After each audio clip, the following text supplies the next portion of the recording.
Subscribe कीजिए scholar elite channel को और बेल आइकॉन को दबाइए लेटेस्ट एजुकेशनल वीडियो सबसे पहले देखने के लिए।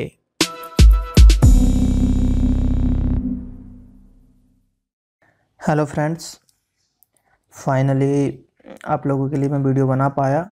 और ये जो है रेलवे के लिए जो फिजिक्स, केमिस्ट्री और लाइफ साइंस की सीरीज़ मैंने स्टार्ट की थी उसका पार्ट, जिसके अंतर्गत हम 25 क्वेश्चंस को डिस्कस करेंगे जो कि साइंस से रिलेटेड होंगे। इसमें फिजिक्स के भी क्वेश्चन होंगे, इसमें बायो के भी क्वेश्चन होंगे और केमिस्ट्री के भी क्वेश्चन होंगे। मिक्स सीरीज जो चल रही थी, जो कि बहुत ही कारगर सिद्ध होगी आपके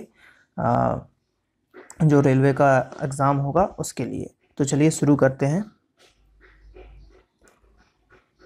तो यहाँ पर अगर हम बात करें पहले क्वेश्चन की, तो पहला क्वेश्चन है हमारे पास कि जो सौर प्रणाली होता है, ठीक है, सौर प्रणाली के अंतर्ग्रहीय, ठीक है, अंतर्ग्रहीय में इधर उधर फैले हुए ठोस पदार्थों के छोटे टुकड़े इनमें से किस नाम से जाने जाते हैं। यानी कि एक हमारा जैसे सोलर सिस्टम है, ठीक है।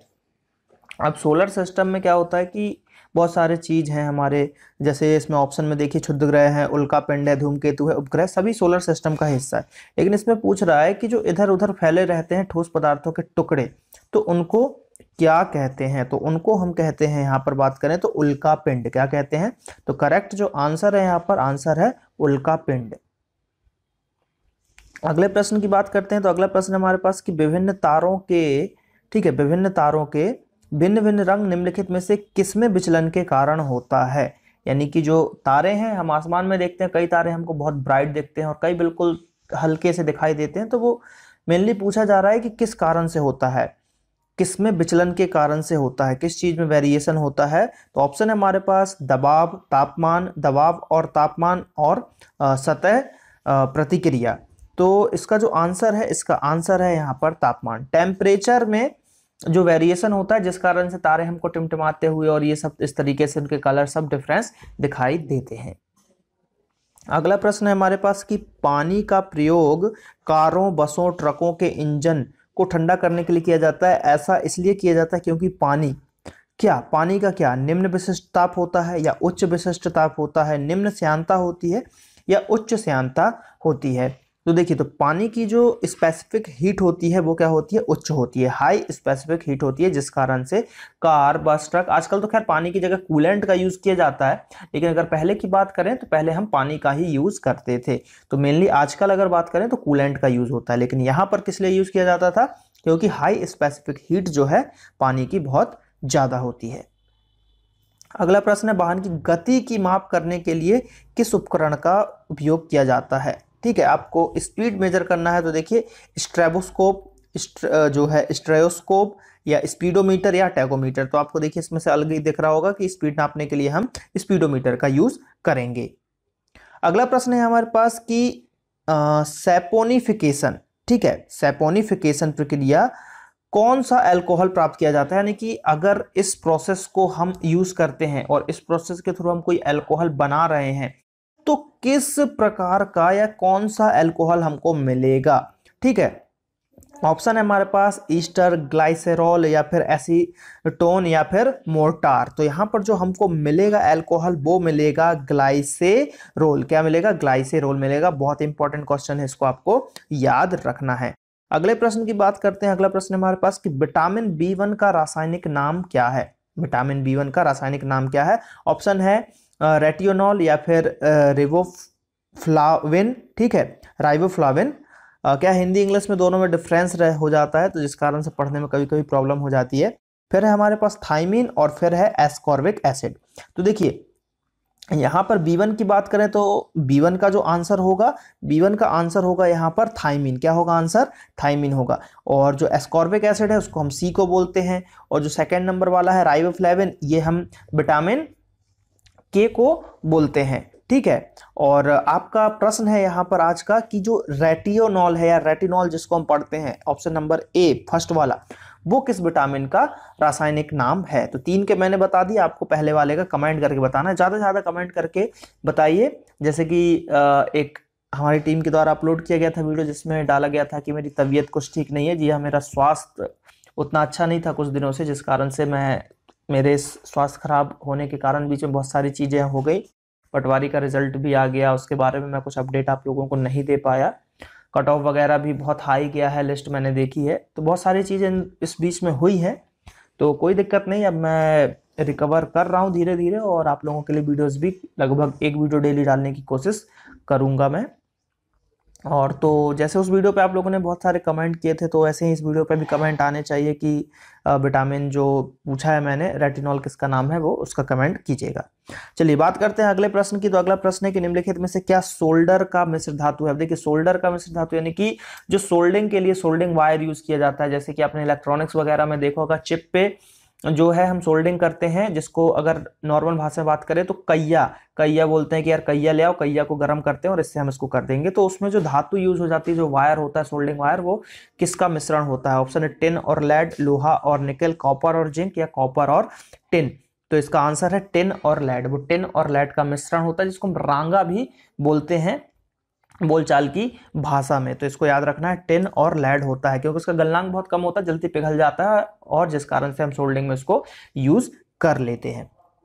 अगला प्रश्न है हमारा कि किस सिद्धांत और नियम में, ठीक है, किस सिद्धांत और नियम में यह उल्लेखित है कि किसी निष्क्रिय परमाणु में इलेक्ट्रॉन्स उसके लिए, मतलब इलेक्ट्रॉन जो होंगे उनके लिए उपलब्ध सबसे न्यूनतम ऊर्जा ऑर्बिटल्स में रहते हैं। मतलब ये सिद्धांत किसका है, सीधे सीधे बात की गई है, एक डेफिनेशन आपको दे दी और पूछ लिया कि ये किसका है। तो देखिए ऑप्शन है हमारे पास अफबाऊ का सिद्धांत, या आर्किमिडीज का सिद्धांत, वेलेज का नियम, या फिर एवोगाड्रो नियम।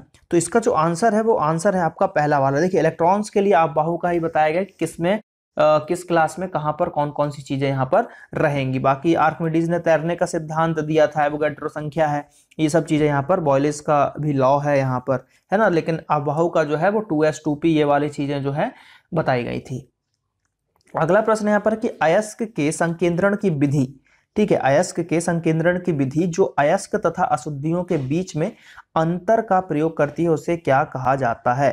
ठीक है, लिकेशन, लीचिंग, या लिविगेशन, या फिर चुंबकीय पृथक्करण। तो ये जो है इसको बोला जाता है यहाँ पर लेविगेशन। क्या बोला जाता है, लेविगेशन।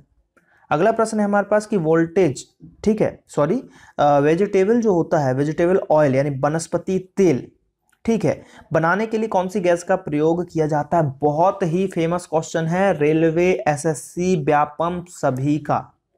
या तो रेलवे, एसएससी, व्यापम, किसी भी चीज की अगर बात करें तो फेवरेट क्वेश्चन है उसका, उसके लिए जो गैस यूज की जाती है वो है हाइड्रोजन गैस यूज की जाती है। वेजिटेबल ऑयल यानी कि वनस्पति तेल।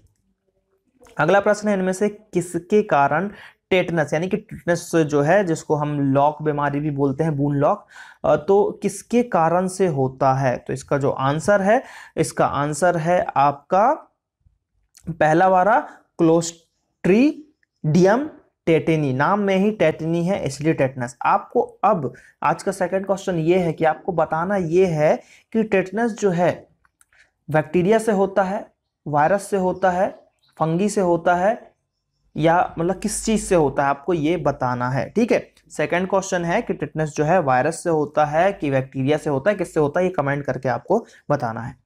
अगला प्रश्न है कि उदर वायु रोधी का प्रयोग किस रूप में किया जाता है। ठीक है, उदर वायु रोधी, अब इसका यूज मतलब करते क्यों है, किस रूप में किया जाता है। ऑप्शन है दवा जो पीड़ा के प्रति संवेदनशीलता को उत्प्रेरित करता है, या फिर दवा जो आंतों की गैस को कम करती है, या शरीर का तापमान कम करने के लिए, या दवा जिसका प्रयोग पीड़ा की रोकथाम के लिए किया जाता है। तो इसका जो आंसर है कि दवा जो आंतों की गैस को कम करता है। बनी सी बात है, गैस की बात हो रही थी, वायु की बात की जा रही थी, तो गैस से ही रिलेटेड इसका आंसर होना था, तो इसलिए जो इसका आंसर हो गया, इसका आंसर हो गया आपका सेकंड नंबर वाला बी। अगला प्रश्न है सोडियम के लिए सबसे अच्छा भोजन स्रोत कौन सा है। नमक, अनाज, दलहन, या सब्जियां। तो बनी सी बात, सोडियम NaCl, नमक, सोडियम क्लोराइड, तो नमक का हम यूज करेंगे। और सोडियम जो हमारे रक्तचाप को मतलब कंट्रोल करता है, जैसे कि हमारा अगर ब्लड प्रेशर लो होता है तो लोग बोलते हैं थोड़ा सा नमक खा लो, हाई होता है तो बोलते हैं नमक मत खाओ, यानी कि मेनली ब्लड से रिलेटेड है, सोडियम जो है कंट्रोल करता है, तो ये भी याद रखिएगा। अगला प्रश्न है कि ऑप्टिकल फाइबर किस सिद्धांत पर काम करता है भैया बताइए। प्रकाश का अपवर्तन, प्रकाश का परावर्तन, प्रकाश का पूर्ण आंतरिक परावर्तन, या फिर प्रिज्म। तो जो ऑप्टिकल फाइबर होता है यहाँ पर, तो वो करता है प्रकाश का पूर्ण आंतरिक परावर्तन के ऊपर वर्क। तो आंसर हो जाएगा प्रकाश का पूर्ण आंतरिक परावर्तन, इंटरनल रिफ्लेक्शन ऑफ लाइट। कभी कभी हिंदी में नहीं देते, वो हिंदी में भी सेम लिख देते हैं, तो टोटल इंटरनल रिफ्लेक्शन याद रखिएगा, ठीक है, total internal reflection, not reflection only, ठीक है। चलिए बात करते हैं अगला प्रश्न, पोटास एलम का फॉर्मूला क्या होता है? बहुत इंपॉर्टेंट क्वेश्चन। पोटास एलम का फॉर्मूला होता है यहां पर के ए, मतलब के है यहां पर, और ए एल एल्यूमिनियम है, और SO4 और ट्वाइस, यानी कि इसका ऑप्शन नंबर ए एकदम सही यहां पर होगा।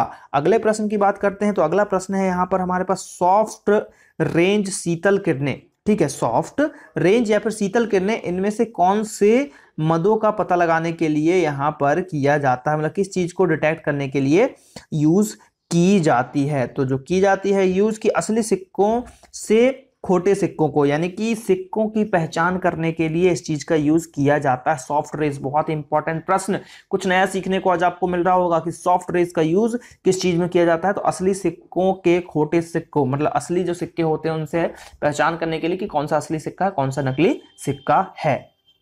अगला प्रश्न है, ताजा दूध के खट्टा होने पर उसका पीएच क्या होगा? यदि पहले उसका पीएच 6 था, अगर ताजा दूध है और उसका पीएच 6 था, अब खट्टा हो गया तो उसका पीएच क्या होगा? 6 से कम होगा, 6 से अधिक होगा, 7 होगा, या पीएच में कोई परिवर्तन नहीं होगा? तो इसका आंसर है 6 से कम होगा। कम होगा जैसे जैसे अम्लीय होता जाएगा वैसे वैसे वो यहां पर खट्टा होता जाएगा, ठीक है। चलिए अगला प्रश्न देखते हैं कि कौन सी गैस जो है ज्वलन का समर्थन करती है? कौन सी गैस ज्वलन का समर्थन करती है? तो आंसर है कार्बन डाइऑक्साइड, क्लोराइड, मीथेन, या फिर इनमें से कोई नहीं। आंसर नहीं, सॉरी, ऑप्शन है हमारे पास। तो देखिए कार्बन डाइऑक्साइड तो आग बुझाने के काम आता है, क्लोराइड विरंजक का काम करता है, अब मीथेन है तो मीथेन गैस जो है जलने में सहायक होगी, CH4, जैसा कि हमारे जो बायोगैस होता है उसमें भी मीथेन गैस होती है, और ये एक ज्वलनशील गैस है।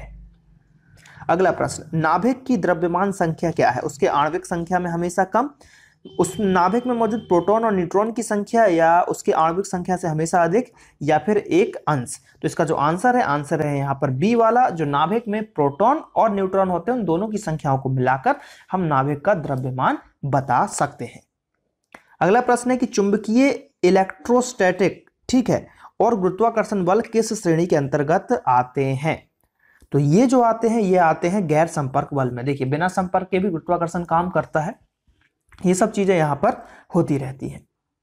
अगला प्रश्न है कि रात्रि दृष्टि यंत्र में किस प्रकार की तरंगों का इस्तेमाल किया जाता है? यानी कि रात में जो जैसे नाइट विजन जैसे कैमरास होते हैं, या नाइट विजन, बहुत सारी चीजें आजकल नाइट विजन आ रही हैं, जिसमें जैसे कि अगर हम बात करें आर्मी लोगों के लिए जो दूरबीन मिलती है देखने के लिए, वो नाइट विजन प्रकार की होती है, वो लगाते हैं तो उनको दिख जाते हैं चीजें, रात में भी क्लियर चीजें दिखती हैं। और नाइट विजन कैमरा आता है जिसमें बिना लाइट के भी रात में भी कैमरा काम करता रहता है। तो उसमें किस चीज का इस्तेमाल होता है? तो उसमें इस्तेमाल होता है इंफ्रारेड रेज का इस्तेमाल होता है, इंफ्रारेड किरणों का इस्तेमाल किया जाता है। अगला प्रश्न है कि एक कण स्वतंत्र रूप से घूम रहा है तब उसकी गतिज ऊर्जा स्थितिज ऊर्जा के समान होगी, या गतिज ऊर्जा शून्य से कम होगी, गतिज ऊर्जा शून्य से अधिक होगी, या गतिज ऊर्जा शून्य होगी? स्वतंत्र रूप से घूम रहा है, मूविंग फ्रीली, एकदम फ्री घूम रहा है, तो क्या होगा? तो गतिज ऊर्जा शून्य से अधिक होगी, ठीक है, क्योंकि घूम रहा है। चलिए अगला प्रश्न है कि चींटियों द्वारा उत्पादित अम्ल को क्या कहते हैं? फॉर्मिक अम्ल, फोलिक अम्ल, नाइट्रिक अम्ल, या फिर एसिटिक एसिड? तो यहां पर अगर हम बात करें, कई बार मैं ये क्वेश्चन बता चुका हूं, तो चींटियों से उत्पादित जो अम्ल होता है वो होता है फॉर्मिक एसिड। तो आंसर हो जाएगा option number A, formic acid. अगला प्रश्न यहां पर कि मानव शरीर में सबसे बड़ा आंतरिक अंग कौन सा है? तो ये मैं बता चुका हूं कई बार कि सबसे बड़ा आंतरिक अंग की अगर हम बात करें तो वह होता है हमारा यकृत, यानी कि लिवर। बड़ी आंत पे ना जाए, नाम में ही बड़ा आंत है लेकिन वो छोटा है, और छोटी आंत की बात करें तो नाम में छोटा है लेकिन वो बड़ा है। तो ये सब चीजें होती है, तो यहां पर याद रखना है लिवर जो है आंतरिक सबसे बड़ा अंग है। इनमें से कौन सा ब्लड ग्रुप असामान्य है? A B negative, O positive, A positive, या बी पॉजिटिव? तो बनी सी बात है ए बी नेगेटिव जो है थोड़ा सा दिक्कत होता है मिलने में। ये नेगेटिव वाले जितने भी चीज हैं, A B negative, B negative, ये सब चीजें ब्लड ग्रुप इंडिया में नेगेटिव ब्लड ग्रुप थोड़ा सा कम पाया जाता है। और जो आर एच फैक्टर जो जिससे डिसाइड होता है, तो आर एच फैक्टर इंडिया में प्लस वाला थोड़ा ज्यादा मिलता है। तो यहां पर जो देखिए क्वेश्चंस समाप्त होते हैं, तो अब आप लोगों को क्या करना है, ज़्यादा से ज़्यादा वीडियोस को शेयर करना है अपने दोस्तों के साथ, क्योंकि बहुत दिनों के बाद वीडियोस यहाँ पर आए हैं। तो लोगों को नहीं पता, अभी समझ में नहीं आ रहा होगा कि वीडियोस डल रहे हैं चैनल पे कि नहीं। तो बहुत दिन हो गए हैं, 10-15 दिन हो गए वीडियो नहीं डाल रहे हैं मैंने। तो ज़्यादा से ज़्यादा शेयर करना है आपको दोस्तों के साथ, ताकि सभी को पता चल जाए, वीडियोस देख पाएँ। और जो मैंने क्वेश्चन पूछे उनको कमेंट करके बताइए, और आप लोगों के लिए और भी वीडियोस आते रहेंगे। तो चलिए मिलते हैं अगले वीडियो में। Thank you. जय हिंद, जय भारत।